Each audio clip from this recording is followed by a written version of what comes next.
استني، بروتين الشعر فيه سم قاتل.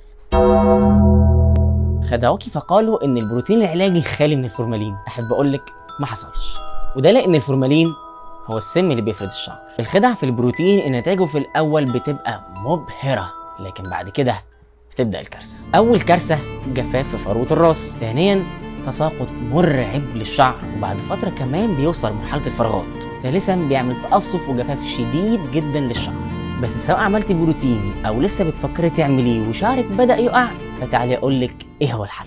لازم نستخدم مجموعة طبية تكون مناسبة للشعر المحمول بروتين، يعني خالية من السلفيت والصوديوم والسيليكون والباربين. من اكتر المنتجات اللي جربتها مع البيشنت وجابت نتيجة عظيمة جدا مجموعة كيرا هير. اول منتج في المجموعة هو كيرا هير لوشن، هو الثلاثية غني بالكافيين والبروكابيل، هيوقف التساقط وينبت شعرك من جديد. تاني منتج في المجموعة هو كيرا هير شامبو، 2 في 1 شامبو كونديشنر المدعم بزيت الارجان والبنسينول عشان يرطب شعرك ويرجع نضارته حيوته من جديد. لكن مش هتكمل حربنا ضد تساقط الشعر غير لما نستخدم كيرا هير سيرم الغني بزيت الارجان وفيتامين اي عشان يغلف الشعرايه ويحميها من تقصف الهشام او اي عوامل خارجيه تانية ممكن تاثر عليها.